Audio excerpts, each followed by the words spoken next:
Thank you, Ernestina. I wanted to thank Nestle Foundation for organizing this meeting and the hospitality. It's been wonderful these past couple days, and very much have enjoyed the meeting. And I wanted to give a special thanks to Lydia for making our trip and our visit so smooth. So I'll be talking about the system science approach to the obesity epidemic and diabetes prevention. In many ways, this is trying to bring together many of the topics and conversations that have been going on over the past day and a half. Oops. This doesn't seem to be advancing.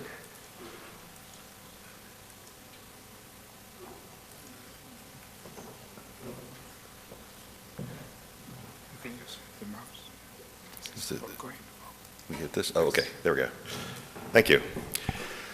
So first of all, we want to highlight the fact that both obesity and diabetes is a systems problem. So what do we mean by systems problem? Well, first of all, as many of you know, obesity is a global epidemic. So it's no longer confined to a particular country or a set of countries, and it's not confined to a set of countries that have particular socioeconomic levels or characteristics. So it's really affecting over 1.5 billion people around the world, and it affects all regions in the world in all income levels. 65% of the world's population lives in a country where overweight and obesity kills more people than being underweight. And it affects all age groups, as all of you know. And it has very far-reaching consequences. So we've heard some things about the health consequences, psychological and economic, as well as social consequences. So this can cause a lot of concerns, not just in the future, but also in the present as well. So obesity really results from a set of intertwined complex systems. So here, this graphic tries to illustrate some of the major factors and relationships involved in obesity. So for instance, there's cultural effects, biological effects, behavioral effects, social network effects, environmental effects, policy effects, and economic effects. This is by no means a complete list. This just shows some of the key factors and relationships. So if you take yesterday's talks and overlay them on some of these different factors, I've tried to do this, but one of the challenges is, as you can see, many of the different factors are overlapping. So for instance, Dr. Herman talked about some aspects of biology, but those interrelate with behavior and culture. Dr. Musafarian focused a lot on what we eat specifically, so that's related to behavior, but it's also related to the environment as well as social networks and biology. Dr. Spildener talked a little bit about the effects of the maternal experience, and that, of course, overlays biology, behavior, and social networks. Dr. Gittleson, Dr. Ewing talked about environmental factors, respectively, the food environment and the physical activity environment. But as you know, that intersects with policy and social networks, behavior, and even biology. And Dr. Hernandez Villa talked a lot about economics, but also policy, and then all those other factors were intertwined. So in many ways, this distinguished group of speakers really highlighted the fact that things are really interwoven. We really can't look at obesity and say, this is caused by this specific factor or this specific relationship. It's quite complex. Oops, this is going backwards. Okay, so what exactly do we mean by a system? Well, a system essentially is a collection of components that interact with each other and are bound to each other. So a system can be a system of people, it can be a system of organizations, it can be a system of objects or animals or what have you. But the key thing is each of these components do not exist in isolation. So they're all parts of a large lattice work of connections. So one of the key things to remember is if you affect one of the components or one of the individuals in the system, number one, you have to consider the effects on all the other components, all the other individuals. And also, you have to consider the effects of all the other components on that individual as well. So for instance, with obesity, you might make a lot of effort to try to convince an individual, well, you should exercise more, or you should eat better, you should improve your diet. But if you take that individual and place that individual back into his or her social network, his or her food environment or physical activity environment, his or her cultural environment, those things can be very difficult to change. The individual may realize that he or she needs to improve his or her physical activity or diet, but there are so many pressures and there are so many systems that are involved that affect this person that's really difficult. These things can be very difficult to change, even if the individual has good intentions and is very dedicated to change. So what are the dangers of not using a systems approach? So not considering the fact that this is all intertwined within a deeply complex system. Well, first of all, not considering the system leads to Band-Aids rather than solutions. So if you look at the far left corner, lower corner, when we say Band-Aids, we mean interventions or policies that may change one aspect of the problem, but they don't really change the underlying problem. So many times you might see a quote-unquote solution that works for a short time or works for a small sector of the population, but many times that doesn't last. So that second box over there, unsustainable solutions, is a problem. So you might say, okay, within a month or a year or even a few years, you might see a change, but then things can revert, things can change back. Worse, things can even get worse in the long term. So we have to look at both the short term and the long term. That top box over there says that many times we miss secondary and tertiary effects, meaning that if you don't consider the whole system, you might see an immediate effect, but you don't see the reverberations of the change or policy or intervention.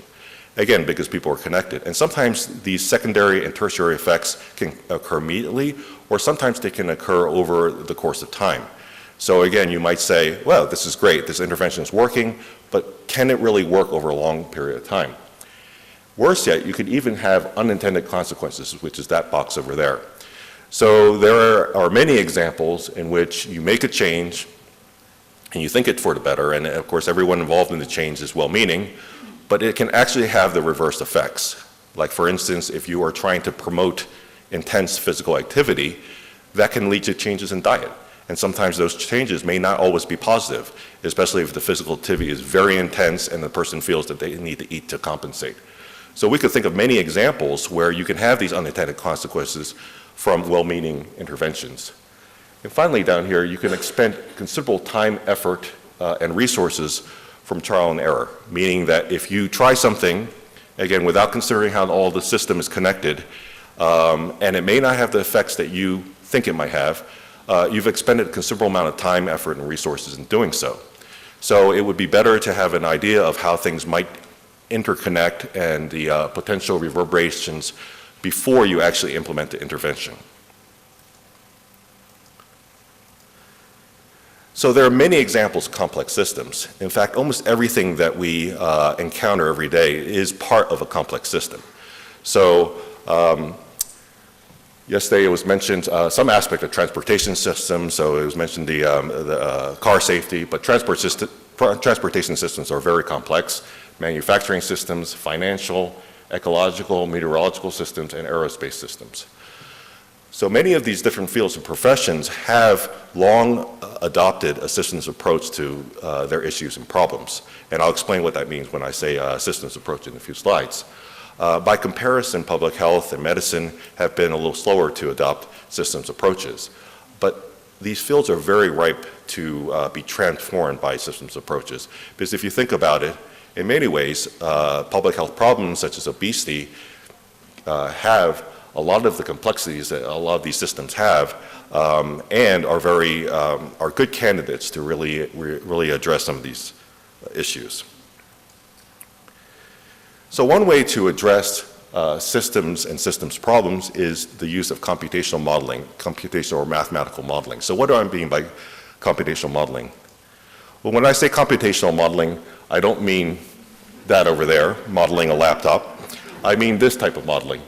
Many times when I tell people that I am a modeler, people look at me and look at my clothes and say, "Are you really sure that you're a modeler?" And I explain, of course, well, it's the less fashionable kind, which is with computers. But modeling can really help understand and address complex systems. So what is modeling? Well, modeling is essentially taking some type of process, situation, system, or decision, and developing a computational representation of that situation, process, system, or decision. So is computational modeling really very different from what we do? Well, actually, if you think about it, we model many times every day. So every question, every consideration, every decision that we have each day, we actually model in our heads. So what should I eat? How should I get to work? What should I wear? What should I do? What should I purchase? Should I go to the gym? Should I listen to this lecture? Should I ignore this lecture? All of these things, we actually unconsciously or consciously model in our heads. So we sit there and say, okay, so for instance, if we take the example of, should I listen to the speaker right now? Well, you think in your head, well, if I do listen, this is what I potentially can gain, but this is the cost of listening. If I don't listen, well, maybe I can think about something else and maybe that has a better outcome.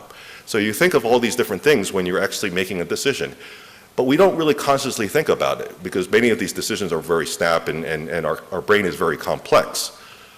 But essentially, what computational modeling is doing is taking a lot of these processes that are currently going on in our heads and putting it out in a computer or a piece of paper or chalkboard or what have you, so that you can really see how you're making these decisions, how you're considering the system, and not just you, but other people. So it's a way of everyone seeing what's our understanding of the system, what do we think are the relationships that are at play, and how do those things interact. So it's not an arcane science. It's not something that's very distant. Say, oh, well, that's in the clouds, or that's a unknown box. It's actually taking what we do every day and really using some of these mathematical and computational techniques to represent that. So an example is meteorology. So all of you have probably seen weather maps or weather forecasts or what have you. And as you know, of course, the weather forecasts can vary. But those are every weather map or weather forecast or understanding of the weather is the product of computational modeling or a simulation model. So if you look at the weather map, they try to generate the forecast based on the air and ground temperature, based on the terrain, the wind patterns, the cloud configuration and movement, the barometric pressure, the ocean waves and temperature, all of these different diverse sets of data. And they all have to be integrated and connected to give you the forecast, or to give you the understanding of weather patterns, or to tell you where hurricanes are going to appear, or how are tornadoes going to track. And so all of these complex things are very difficult to digest and process just with a single human brain. So you really need a collection of quote unquote brains to really do this. And that's why simulation modeling has really transformed meteorology. Nowadays, we don't make any decisions in weather without using computational modeling. And many of these data elements are either variable or in some cases difficult to find. So it's very analogous to the situation in public health and obesity issue. So some of the data is very available, some of the data may be hard to get, and some of the data we're not even clear about how to get. So it takes all these disparate elements and puts it together in a model. So modeling can really serve as a bridge to translation in many ways. So the one thing I want to emphasize is computational modeling does not replace other types of studies. Instead, it actually enhances and facilitates and helps guide many different studies. So one concern that some people might have is, oh, well, you're going to build a simulation model. Will that replace me and my decision making and what I do? Well, absolutely not. So simulation modeling, as we've seen in many other fields, has actually helped enhance a lot of other methodologies and studies. So, for instance, if you look at this whole continuum of going from a need or idea to policy and practice, modeling can help design different type of retrospective and prospective studies. It can help guide what data is actually needed. So you build a model and you say, okay, I have all these different inputs to build this model, but I'm really lacking on these inputs, and I think based on my initial simulations that these inputs will really make a big difference. So it helps you prioritize data collection.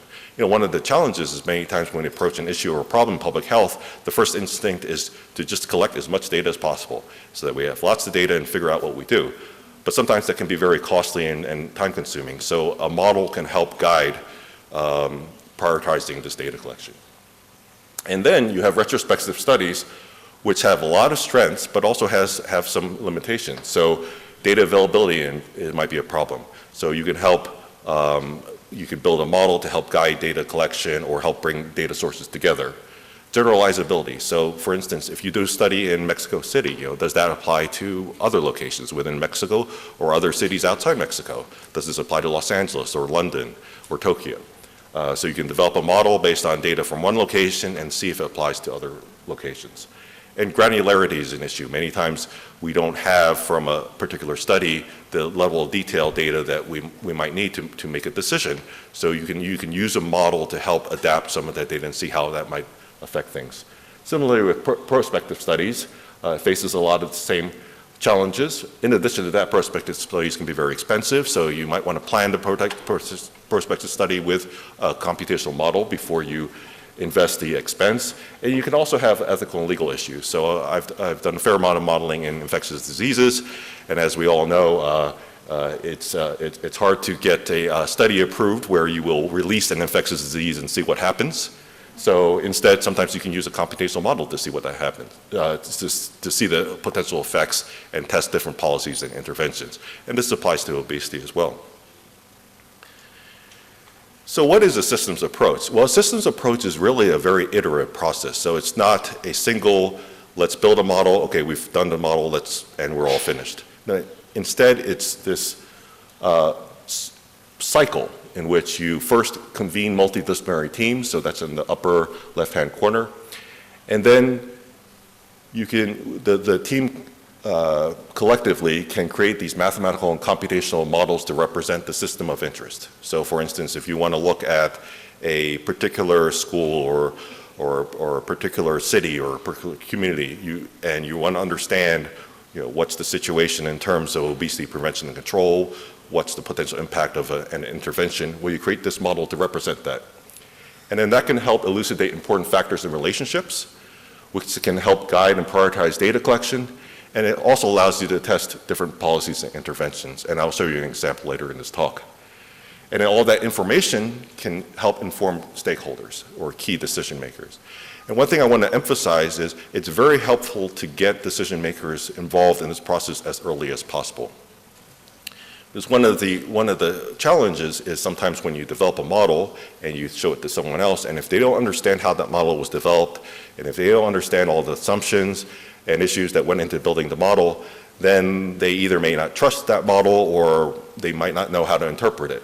So if you get decision makers fairly heavily involved in the model building process, that can help achieve ownership, joint ownership of the model. They feel, okay, well, I help contribute to building this model, so I understand what goes into it, so I'm more likely to trust the results.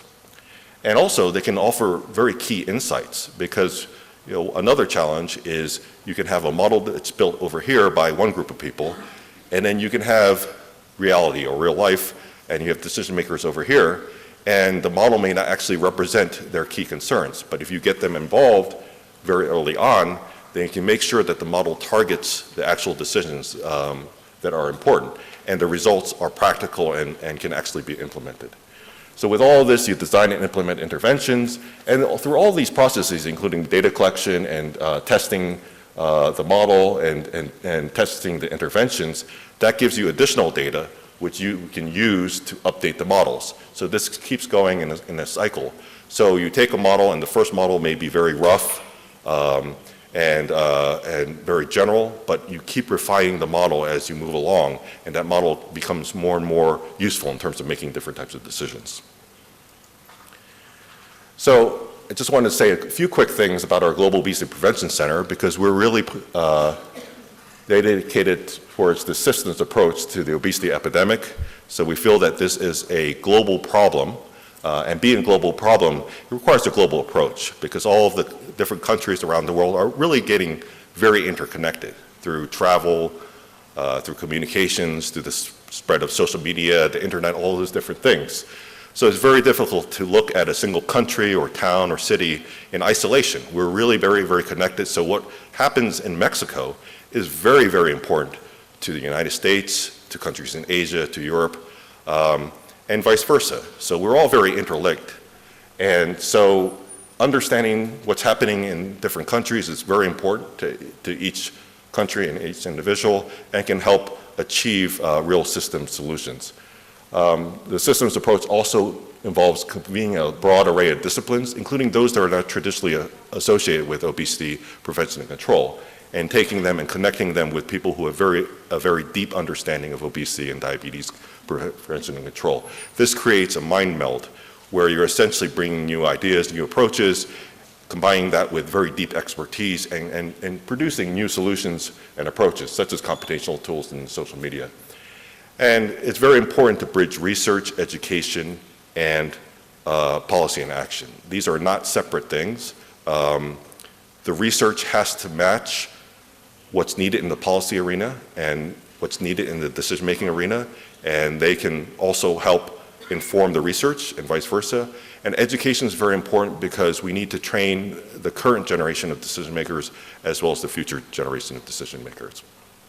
I give you an example of a systems approach that was successful in the US, where in developing the space program, NASA not only relied on aerospace engineers or rocket scientists, but they also brought in psychologists, sociologists, economists, other disciplines, because they realized that these were very important in making a real successful space program, because there are a lot of considerations, like psychological considerations. For instance, you're taking astronauts and you're placing them up in space where they have to deal with separation from their social networks. They will experience different physical changes while in space.